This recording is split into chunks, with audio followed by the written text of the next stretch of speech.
Alhamdulillahi Rabbil Alamin. Wassalatu wassalamu ala ashrafil anbiya'i wal mursalin wa ala alihi wa sahbihi ajma'in. Alhamdulillah, pada hari ini saya akan memberikan tazkirah mengenai kelebihan dan kaifiat solat sunat duha. Solat sunat duha adalah solat yang ditunaikan setelah naik matahari pada waktu pagi, iaitu sekitar pukul 8 pagi hingga 12 tengah hari, iaitu sebelum tiba waktu zuhur. Dalam waktu duha ini, kebanyakan orang berada dalam kesibukan duniawi. Ada yang sedang bekerja, melakukan rutin harian sebagainya. Maka dengan itulah Allah Subhanahu Wa Taala menjanjikan nikmat dan pulangan yang cukup hebat bagi siapa yang merebut masa ini untuk mendirikan solat sunat duha. Sekurang-kurangnya 2 harakat. Sekurang-kurangnya 2 rakaat. Maafkan saya. 2 rakaat. 2 harakat tu hukum tajwid. 2 rakaat. 2 rakaat sekurang-kurangnya, dan maksimum 12 rakaat. Okey, 2 rakaat dengan sekali salam. Lepas 2 rakaat tu bagi salam. Lepas tu naik balik yang 2 rakaat lagi bagi salam, sehinggalah 12 rakaat. Tetapi kalau tak mampu sampai 12, buat 2 rakaat pun sudah cukup. Buat 2 rakaat setiap hari. Kalau boleh buat setiap hari lagi baguslah. Okey, kalau tak boleh buat semua, jangan tinggal semua. Dia banyak kelebihan solat sunat duha ni. Baik, Allah bukan saja menyayangi siapa yang menazimi duha, solat sunat duha, bahkan sentiasa mencukupkan rezekinya dengan berlipat kali ganda. Maka rugilah sesiapa yang sengaja melepaskan keistimewaan ini.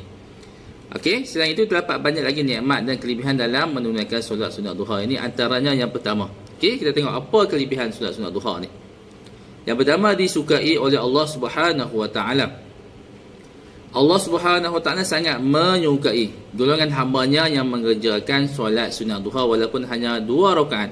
Tetapi ianya ibadah yang melakukan ataupun si pelaku yang melakukan ibadah itu melakukan dengan istiqamah, melakukan pada setiap hari. Okey, amalan yang disukai oleh Allah Subhanahu Wa Taala, amalan yang sedikit. Amalan yang sedikit tetapi berterusan. Sedikit tetapi berkualiti, bukan banyak tetapi tidak berkualiti. Sedikit yang berkualiti yang dilakukan secara berterusan itu disukai oleh Allah. Berbanding dengan amalan yang banyak tapi dilakukan one off, dilakukan sekali-sekala. Okey, kita kena lakukan dengan konsisten amalan ibadat kita yang mana menjadi kesukaan kita. Okey, amalan yang menjadi kesukaan kita tu kita lakukan secara istiqamah. Insya-Allah, mudah-mudahan satu hari nanti Allah Subhanahu Wa Taala menurunkan rahmat-Nya berkat perbuatan ibadah yang sedikit itu. Ya, Allah turunkan berkat rahmat-Nya kepada kita. Insya-Allah, mudah-mudahan yang dengan itu Allah mengampuni segala dosa kita. Amalan yang disukai oleh Allah Subhanahu Wa Taala adalah amalan yang berterusan dilakukan oleh pelakunya walaupun ia sedikit. Hadis riwayat Muslim. Okey, baik, kita tengok yang kedua sebagai sedekah yang tidak disedari. Daripada Abi Zar radhiyallahu anhu bahwasanya Rasulullah sallallahu alaihi wasallam bersabda, pada pagi hari setiap sendi salah seorang daripada kamu memerlukan kepada sedekah, maka setiap tasbih subhanallah itu adalah sedekah, setiap tahmid alhamdulillah itu adalah sedekah, setiap takbir Allahu Akbar itu adalah sedekah, menyuruh berbuat perkara yang baik adalah sedekah, melarang daripada perkara yang mungkar adalah sedekah, dan semua itu cukup bersedekah kepada semua sendi itu dengan 2 rakaat yang didirikan oleh seseorang daripada solat sunat duha. Okey, itu yang kedua, hadis riwayat Muslim. Okey, yang ketiga, memberi kesihatan yang baik. Umum setiap perbuatan dua solat itu adalah senaman yang baik untuk menyihatkan tubuh badan manusia. Setiap pergerakan seperti rukuk, sujud, i'tidal mempunyai fungsi-fungsi kesihatan yang tertentu. Contohnya dapat meregangkan otot. Lalu jika dapat melaksanakan solat sunat duha ini, bermakna telah menambahkan gerakan senaman secara tidak langsung. Bahkan sahaja kesihatan fizikal, solat juga memberi kesihatan kepada mental, iaitu ketenangan jiwa dan fikiran. Baik, kita tengok manfaat ataupun kelebihan duha yang keempat, iaitu ganjaran pahala yang berlipat kali ganda. Okey, pahala dalam menunaikan solat sunat duha adalah sangat besar, apatah lagi solat yang disukai oleh Allah Subhanahu Wa Taala. Yang kelima, diampunkan kesalahan dosa. Rasulullah sallallahu alaihi wasallam bersabda bermaksud Barang siapa yang menjaga solat sunat duhanya, niscaya diampuni Allah baginya akan segala dosanya, walaupun seperti buih di lautan. Dosa kecil lah. Dosa besar kena bertaubat nasuha. Dosa kecil ni ibarat kalau banyak mana pun seperti buih di lautan. InsyaAllah kalau kita melazimi solat sunat duha, Allah akan ampunkan dosa kecil kita. Tetapi kalau dosa besar, kena melakukan taubat nasuha. Baik. Yang keenam, kelebihan yang keenam, disiapkan rumah di syurga. Rasulullah SAW bersabda, barang siapa yang solat duha sebanyak 4 rakaat dan 4 rakaat sebelumnya, jadi 8 lah, maka ia akan dibangunkan sebuah rumah di syurga. Okey. Dan yang ketujuh, dicukupkan rezeki setiap hari. Okey. Nu'aim bin Hamar bahawa ia berkata, aku telah mendengar Rasulullah SAW bersabda, Allah berfirman, wahai anak Adam, janganlah kamu berasa lemah untuk beribadah kepada aku dengan cara mengerjakan solat 4 rakaat di awal waktu siangmu.